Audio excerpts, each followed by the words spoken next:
Welcome everybody, today we're going to be going over the Fury Druid as seen on Maxroll. This is for patch 2.5, Ladder Season 2, so this includes the Sunder Charms and the Terror Zones. Now, this build might not focus so much on those things, but we'll cover them nonetheless, so let's get into it. Now for the Fury Druid, just as a heads up, this is a D tier build overall. However, it can be played in group and solo play. It's also pretty good for Ubers and at key farming. It is just a little bit slow and it has some clunkiness to it, which brings it down to the D tier. Now before we go any farther, I'm going to let you guys know that this build guide does assume you are level 75 or higher. It also does require a bit of a budget, as starting Fury with no gear or anything is pretty rough. Now with that out of the way, the main skills we're going to be using are Fury and Feral Rage. Can't forget about Werewolf of course, because that allows us to turn into werewolf form. And then we have Heart of Wolverine, which gives us a nice boost to our attack rating and to our damage. This build is very tanky. It also steals a lot of life through Feral Rage, as you can see in the introduction. Again, the link for this guide will be in the description below. It also has strong summons, such as the Heart of Wolverine, or you can use an Oak Sage for life. And that has big single target damage. Unfortunately, it pretty much only is big single target damage. As I said before, it requires a lot of gear, so it really only excels in the end game, and its best in slot items can be pretty expensive, and it's also limited actions in shapeshift form, such as being able to teleport. Onto the Sunder Charm changes, we're going to be using Bone Break, which allows us to fight any monster in the game, and brings their monster's physical resistance down to 95%. In order to optimize this even farther, we're going to be using Amplified Damage or Decrepify coming from Atma's Scarab or Reaper's Toll. Even in some situations, you could even put Reaper's Toll on yourself if you're crazy, but we're going to be using it for the Mercenary. In order to counteract the negative effect of Bone Break, as long as we get a good roll, we can just use a String of Ears. Again, this build is pretty tanky, so it's not a huge deal. For the gear, we're going to be using Grief, G-Face, Fortitude, Laying of Hands, Dual Leech Ring with Res and Strength and Attack rating. As I said, that String of Ears. Ravenfrost for Cannot Be Frozen. Gore Riders because it has 3 incredible stats of Crushing Blow, Deadly Strike, and Open Wounds. Atma's Scarab, as I mentioned before. And Phoenix to be able to boost up our damage up to 400%. And it gives a ton of survivability through the Redemption Aura. On swap, we're using CTA and Spirit. For the charms, we're just going to be using max damage charms. If you can get life or hit recovery, these things are great. The Druid hit recovery frames are pretty bad, so we're going to be using quite a few hit recovery charms. Now moving on to the Terror Zones, because this ability, as I mentioned earlier, does not have a huge amount of mobility, the Terror Zones that we're going to be looking for the most are going to be quick access. As you can see, Travancore, super good because the council members and the quick access. Frigid Highlands, Neilthak's Temple, the Pit is not too bad to navigate. Tristram also as well, and you should be able to take out all these monsters without any major problems. The worst ones are going to be the ones that are far away or bad mobility, such as the Tower Cellar, Arcane Sanctuary, Bloodmoor Den of Evil just because it's low density, Burial Grounds, Crypt, Mausoleum, again low density and bad mobility, and then Act 3 Sewers just because that's the worst thing on planet Earth. Now for the skills, we're going to be maxing them out in the following order. We want Werewolf, Lycanthropy, Feral Rage, Fury, and Heart of the Wolverine. Don't forget putting a point in Oak Sage though, because this could be useful for HP. If you put points into some of these summons, such as Summon Spirit Wolf, Summon Dire Wolf, or Summon Grizzly, they can also help tank and do a bit of extra damage. If you're interested at all in seeing more details on how these skills work, you can check them out here on Maxroll. Now the build variants can require a different stat point allocation. However, we're going to be putting enough points into Strength and Dex to wear our gear, with the remaining going into Vitality. Energy isn't really required because any source of mana steal should sustain us at 100%. Now for the gear options, the ones that are in teal are the most important. Attack speed is easily the most important here, but also enhanced damage and damage plus X, such as Grief gives, and then ignore target's defense to be able to hit your targets that are not elites every single time. For the offhand, either more damage or blocking is really important, as well as the resistances. Prime examples of this would be Storm Shield and Phoenix. Other than that, you just want to focus on resistances, damage reduction, faster hit recovery, plus the skills, life steal, and mana steal on various pieces of gear to be able to crush the enemy. And speaking of crush, crushing blow is also very good here too. Now because we are a physical build, we can farm a lot of areas, it just does take a minute due to lack of mobility. However, with the budget setup, we can get actually a lot of stuff done, such as the Countess, the Pit, and Endariel. Stony Tombs is also pretty good, and you can take out the Summoner as well, but it can be a little bit tricky due to the ghosts that might block you, which are also physical immune, and mobility there can be a bit rough. Arachnid Lair is super close to the waypoint, same with Travancore, and Mephisto you can take out as well, but it could be a bit of a trip.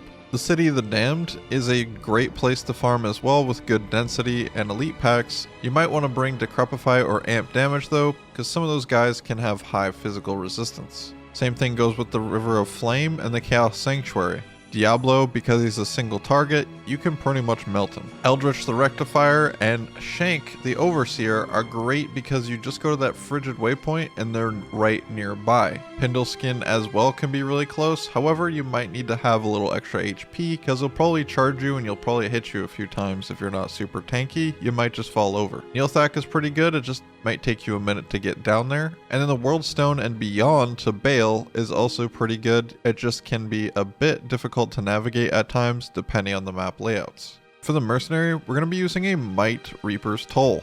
This is going to add significant amounts of damage, and as I said before in the Sunder section, it's going to even help with the Sunder charms and increase our damage to Phys immunes, or what were Phys immunes. Make sure we equip him with the Fortitude armor or some type of survivability, and then Endariel's Visage with at least a Ral rune in it to counter the negative fire resist. Now the playstyle is actually pretty straightforward. In combat, just make sure your Feral Rage is fully charged. This will allow you to get more fast run walk, lifesteal, and attack rating bonuses. Basically, just make the red ball around you as big as you possibly can, and keep it up at all times. Fury is going to be great for our main source of damage, as it does great single target and it's going to absolutely destroy anything nearby. You can use Summon Grizzly or any of the other summons to take some of the heat off of you if you're in a nasty situation. And then make sure you keep up your Heart of the Oak and Oak Sage. They have very low HP, so make sure you keep casting them when they're down. Now for immunities, as I mentioned before, Reaper's Toll with Decrepify is really good. You can use an Act 5 Mercenary with a Lawbringer if that's something you also want to choose. And then Bone Break breaks all physical immunities, and then Bone Break brings them all down to 95 physical resistances. You gotta make sure you pair this with Amplified Damage or Decrep, otherwise they're still pretty much immune. Doing 5% damage isn't a whole lot. If you have a CTA, make sure you cast this on you and your summons before you actually switch into werewolf form. And make sure you cast this again on Heart of the Wolverine just to give it a little extra something. Maybe it'll survive, but again, Bad Breath will literally kill this thing. For the breakpoints, we're just going to try to hit 86 FHR. 42 though, I'd say is probably required. Anything lower than that, and when you get hit into hit recovery, you are turned into a turtle. If you're interested in more attack speed calculations, you can go check out the planner for the weapon type and base type that you're actually going to be using for more details. Now for hardcore, pretty much all you want to focus on is just tanking up and then also having max block. To do this, we're going to do some simple item changes. We're going to use a Rhyme Shield in the budget version. In the mid-tier version, Gurks is good, but then ultimately you want to hit Storm Shield. Storm Shield is very good for that physical damage reduction, receiving up to 35%. Now for the budget variant, again, this isn't a starter variant because you want to have a little bit of gear, so we're going to be using an Oath. Oath is going to give us a great amount of damage and attack speed. You definitely want to make sure that this is in an ethereal base, otherwise you'll be missing out on that stat line that says indestructible. We're going to be using Wisdom because it's fairly cheap and it gives you Cannot Be Frozen, as well as a great source of mana steal. Angelics is definitely something that you would want to use. If you can use 2 of them, if you're missing a lot, that'll give you even more attack rating. Otherwise, just use some resistances and some hit recovery on various pieces of gear, maybe some attack speed as well. On swap, we're going to be using Harmony to allow us to move around a little bit faster, again, just because of that mobility issue. Just gotta remember, you gotta focus on increased attack speed, faster run walk, resistances, life, and attack rating, as well as hit recovery and cannot be frozen for this build. So it does require a little bit. The rest is actually a really good item. You could even use treachery if you wanted. Now for the mercenary, we're going to be using insight, a smoke, and then a Talrosh's helmet. And for the starter variant, we're going to be maxing out werewolf, lycan, feral rage, fury, and then oak sage instead of heart of the wolverine, just for the extra survivability in the early game. Don't forget spirit wolf, dire wolf, and summon grizzly. And then just allocate enough points in strength and dex to wear your gear and the rest in vitality. For the standard gear, we're going to be using grief, G-face, fortitude, phoenix, high lords, gore riders, ravenfrost, string of ears, dual leech res attack rating ring, laying of hands of course for that 350 enhanced damage to demons, and then max damage charms with some hit recovery as well. Shapeshifting can also work here if you don't have sharp grand charms, but this does end up being more damage. The shapeshifting also gives you a bit more survivability if you're in need of that.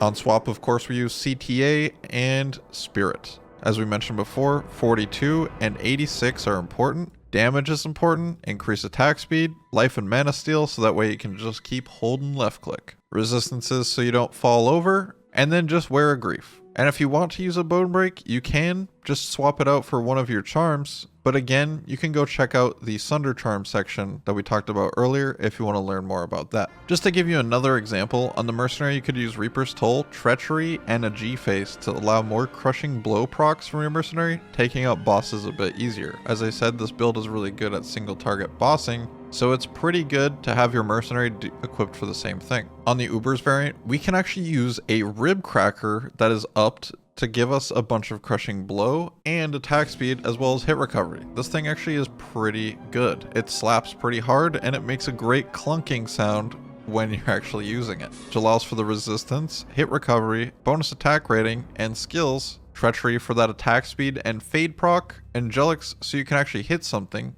Ravenfrost so you cannot be frozen, T-Gods for the countering of Mephisto's lightning damage, Drax to stay alive from that life tap proc, and then Gores to help prevent that monster from healing, and the additional crushing blow and deadly strike. Now this build suffers greatly against Mephisto's resistances, so we're going to see a lot of all res here. And then the rest is going to be a focus on life and max damage. Now for another option, you could just use a last wish in order to be able to get that fade proc from there, maybe a chains of honor. You can change up this variant if it's something you don't have. Just make sure you have enough resistances, crushing blow, and damage with attack speed to be able to kill your enemy in a timely manner. Because I do realize that this is a lot of all res. As I said, you can use Bone Break instead of one of these sharp grand charms in order to be able to farm any monster. Now don't expect your mercenary to actually survive this, but you can actually put Infinity on your mercenary, not only for the crushing blow, but to lower the defenses of the enemy, allowing you to hit them easier. This is actually pretty important on Fury because you don't have any guaranteed hits like a Smiter might. So Infinity, Treachery, and G-face can be pretty good. Now for the damage setup, you're going to be using pretty much the exact same thing as the standard, but the major thing that changes is that we're going to go in with Brand. And what Brand does is it gives you a 35% chance of casting level 14 Amplify on the screen, which allows you to do even more damage. So this is another option as well. You can even use a Pride Mercenary for that concentration aura. However, keep in mind Pride doesn't do a lot of damage, so your mercenary might have a hard time surviving unless you use Shaft Stop and a Vampire Gaze. And for a quick summary, just make sure you keep up your Feral Rage stacks, that's the most important thing when you're fighting. And then keep up your summons, such as the Heart of Wolverine or the Oak Sage, and then also the Grizzly when you need it. Keep your buffs up, such as Battle Command and Battle Orders, and also keep in mind as a little tip that every single time you change act, you might go out of shapeshift form, so gotta cast that all over again. And then use Reaper's Toll or that new Sunder charm to deal with those physical resistances. Thank you all for watching. I hope you found this guide helpful. Please feel free to subscribe and like the video, as I am trying to grow my channel on YouTube and transition a little bit from Twitch and see where it sends us. But anyways, much love, you are all beasts.